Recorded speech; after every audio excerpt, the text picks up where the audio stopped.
Today, we're going to talk about some basic wisdom guidelines regarding the PTSD diagnosis.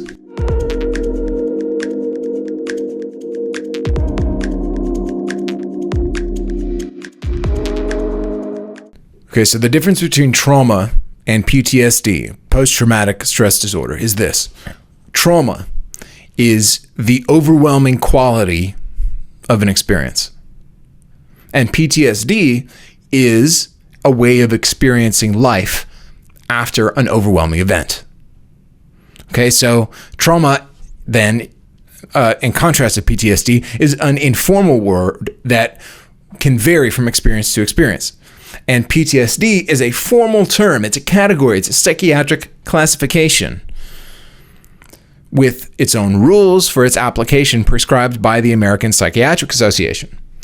Okay, particularly in the DSM, which is the Diagnostic and Statistical Manual of Mental Disorders. It's like the APA's Bible. Okay, it's like the psychiatric Bible. Okay, and here we're going to unpack the evolution and the risks and the proper uses of that PTSD label relative to the trauma concept. So the APA, the American Psychiatric Association, has changed the rules for how to properly use the PTSD label over the past 3 editions of the DSM. Okay, of the DSM-3, the DSM-4, the DSM-5, okay, which was introduced originally in the DSM-3, this PTSD label, because of the casualties of the Vietnam War. Now, these rules for how to apply the PTSD label, or rather how to identify who qualifies to receive this PTSD diagnosis, these rules are called criteria, labeled by letters, criterion A, criterion B, etc. Okay, so each criterion was determined by whether certain realities manifested in various counselees that were receiving therapy. So, for example, in the DSM-3, published in 1980, in order for a mental health professional to diagnose a counselee with PTSD, he would have to meet criterion A, which says this: the person has experienced an event that is outside the range of usual human experience, and that would be markedly distressing to anyone. That was the criterion for PTSD, okay?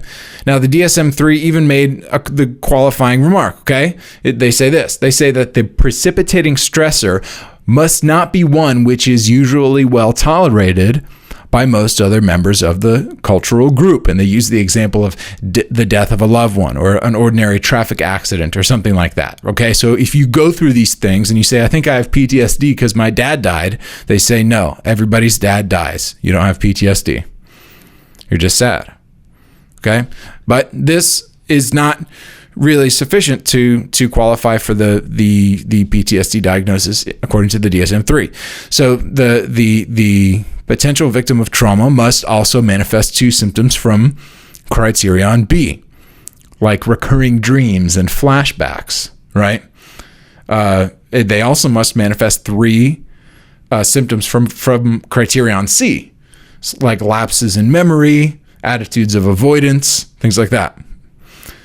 And they also must manifest 2 from criterion D, like irritability, outbursts, insomnia, and criterion E. That each symptom, basically criterion E is just that these symptoms from A, B, C, and D have to last longer than a month, okay? That's DSM-3. And the conception of what qualifies as traumatic in the DSM-4 was broadened from the DSM-3, okay? And thereby made it sufficiently generic, okay? It genericized the term to warrant the concern among some scholars who were studying the discipline of psychiatry that, hey, maybe you guys are making these terms a little bit too ambiguous so that you can apply them to everybody, okay? There was a concern that the term trauma was starting to undergo what scholars were calling a conceptual bracket creep, or a criterion creep. And this was expressed in the literature as a concern over criterion A, which describes the necessary conditions for the diagnosis that we mentioned originally, right? Criterion A was having contact with an overwhelming experience that was outside the range of normal human events, right? So this idea of concept creep refers to the expanding meaning of the official diagnostic criteria for PTSD that were coming to make the word resemble the common term trauma. So you've got these 2 categories, right? PTSD and trauma. And now the diagnostic criteria for PTSD are getting bigger and bigger and bigger. And now the formal term is starting to look more and more and more like the informal term, trauma. Okay, and this broadening conception of trauma, which was endorsed by the APA from 1994 to 2003, while the DSM-IV was active, it shaped the conception of trauma in the public imagination. Everybody saw, professionally, the term trauma is getting bigger. We should use the trauma for more and more things. Okay, so for example, the conceptual broadening of the DSM-IV included developmentally inappropriate sexual experiences. That became a qualifier for Criterion A. Okay, so if you experienced developmentally inappropriate sexual experiences, you now qualify for a PTSD label. Whereas before, if your dad died, nope, no PTSD label. Okay, so it's broadening. It's more forgiving of the circumstances for which we could supply a PTSD label to a mental sufferer, to a counselee.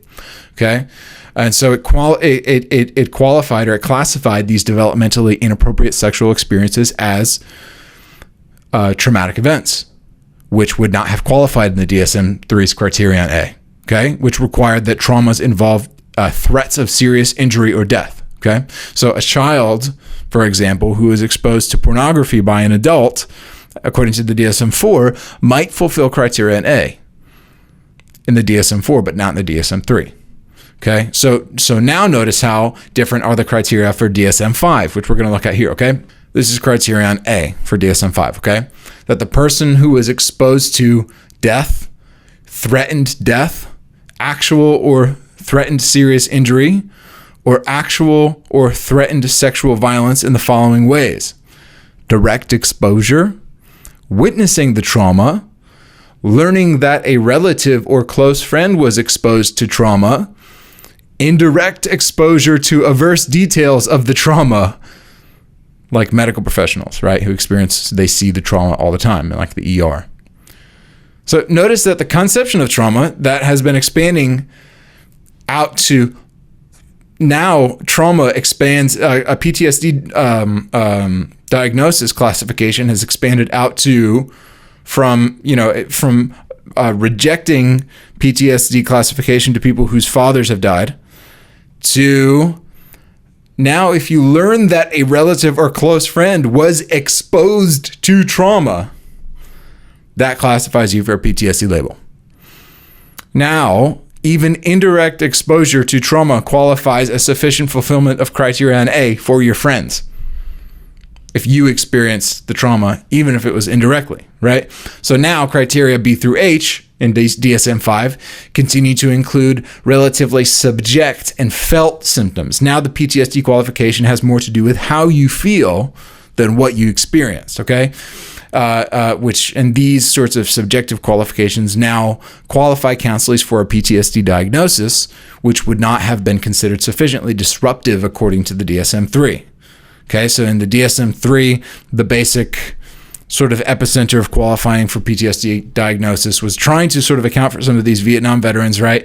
And so we're saying, okay, if you face a physical threat, right, we're just trying to sort of put our finger on why it must be very difficult to recover from, the horror, directly encountering heinous evil. We needed a psychiatric category for it, and that seems reasonable, right? But then you have the DSM-IV, where now it's not that a physical threat qualifies you for PTSD classification, but now an emotional threat.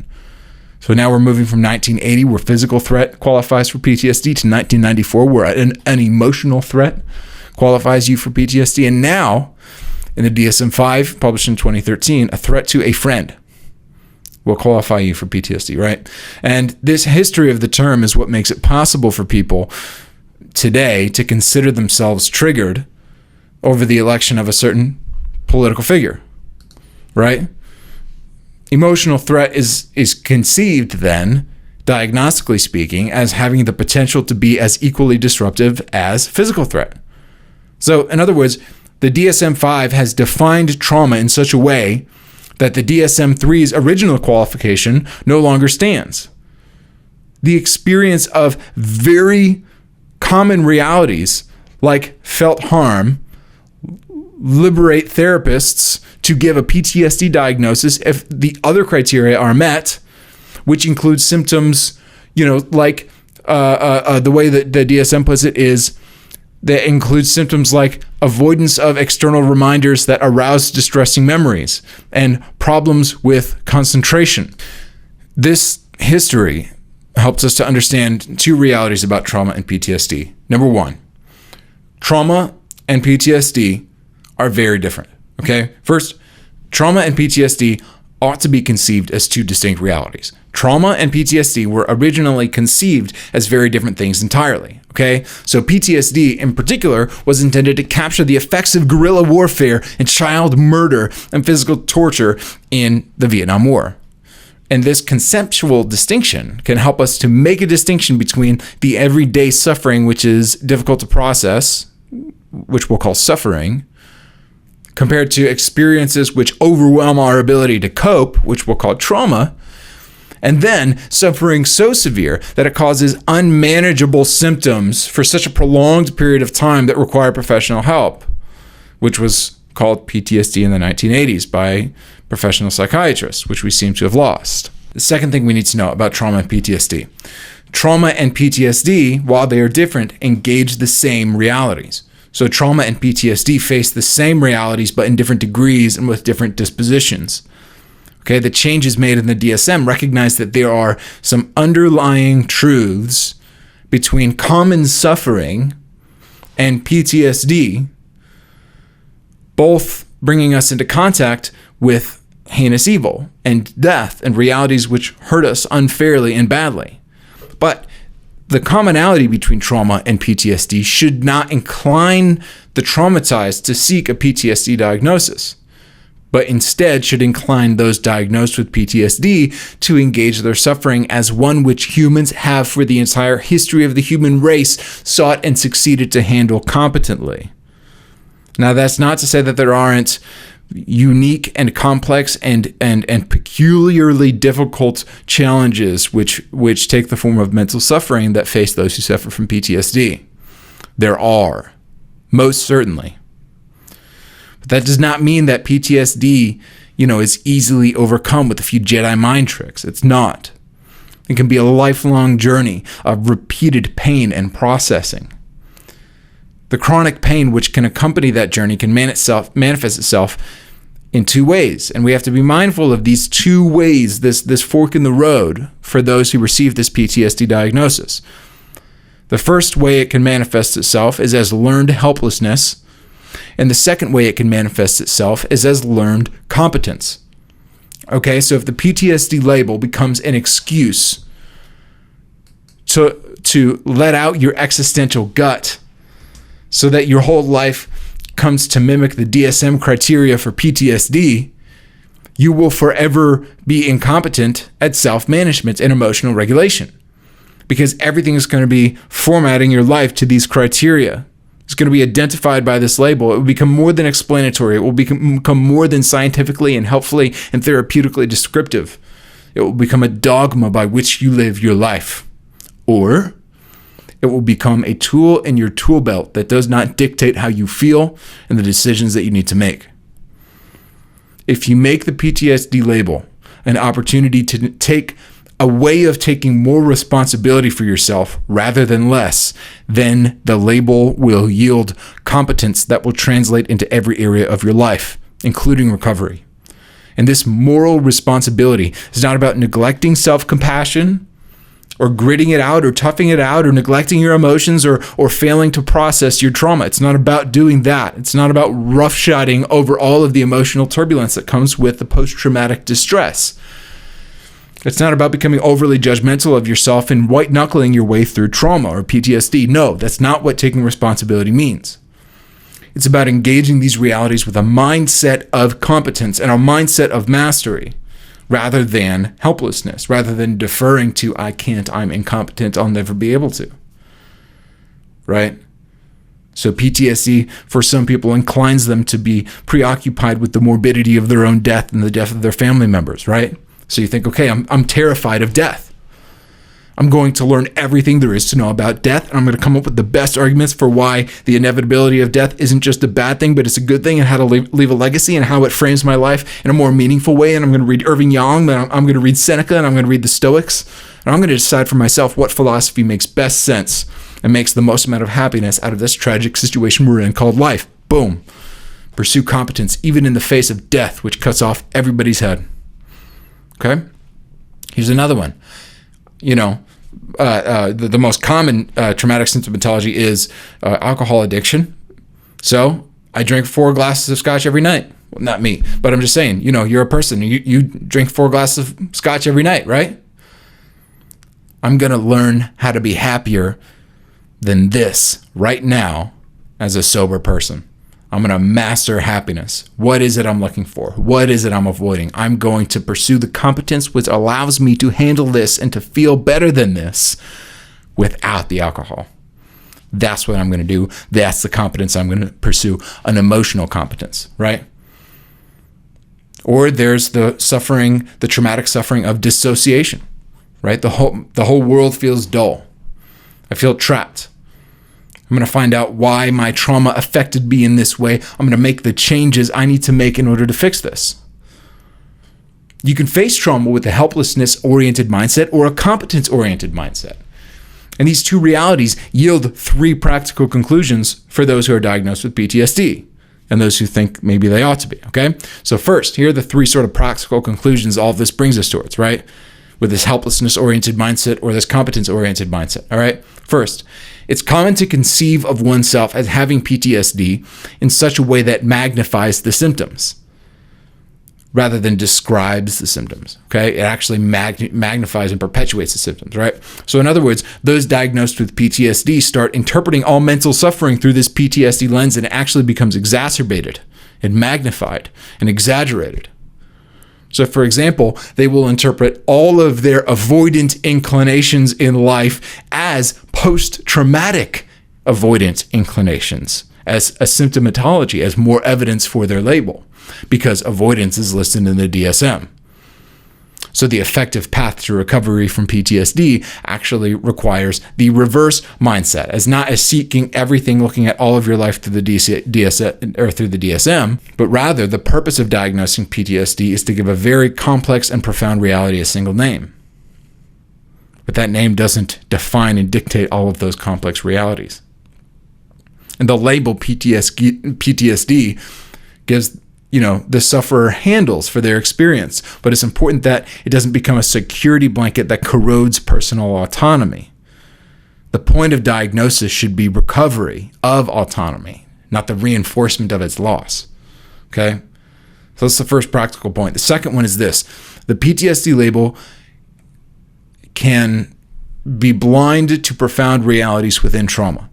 So, for example, classifying intrusive dreams and flashbacks and dysregulated emotions, right? These are symptoms, and classifying them as such assumes that they are both unwanted and uninformative. So yeah, they're painful, but they're also part of the process of unpacking the information contained in the traumatic wound. So that is, trauma is not just an undesirable experience, okay? There is real content there. There is meaning within the wound. There is content of trauma that must be seen, and usually it's seen by the typical therapist as something to be eradicated rather than fodder for recovery itself. And recovering one's sense of control in the very out-of-control symptoms of PTSD is found in engaging what is normal about the symptoms rather than what is abnormal about them. So we want to see what's in PTSD, and we want to try to normalize those symptoms as much as we possibly can to hem in what we find in PTSD into the classification of normal human response to certain tragedies, right? So instead of saying after an alcohol binge, I have PTSD, that's why I binged, a response that taps into personal control or personal responsibility will instead say, there was a reason I did that. There was a reason I binged in alcohol. It will help me to discover why I did that. Or, if a man is experiencing intrusive thoughts about his own death, this may be a prompt to read more deeply on the topic or to find a way to escape those thoughts that is not destructive. And this leads us to our third point, right? That the PTSD label can actually rub against the grain of seeking to address trauma competently. So using the example that we used above, a therapist may attempt to help their client to overcome death anxiety with cognitive tactics developed by the discipline of psychology over the past 50 years, rather than strategies from, for example, the disciplines of philosophy or theology, which have been developing resources for facing death for the past 4,000, 5,000 years. And this isn't to say that, all counseling needs to be theological or philosophical or make appeals to these sorts of things, because you can easily, in those depth psychology, methods, get really lost in the weeds of overthinking things, and that can be just as bad, right? But it is better to become competent at engaging traumatic realities rather than merely competent at avoiding trauma and its consequences. And ironically, insofar as therapy is a purely process-oriented practice, it is its own method of traumatic avoidance, orbiting the therapist's own philosophical incompetence. Which all brings us to this final conclusive remark here, which is that to the degree that PTSD disinclines the traumatized from becoming competent handlers of their trauma, the label can trap itself and trap the traumatized in the trauma. And that is undesirable. So, facing the PTSD diagnosis, we have to keep in mind this distinction between a competent-oriented focus and a victim-oriented focus. And say, we must pursue a competent-oriented reception of the PTSD label, or else we will be trapped in it.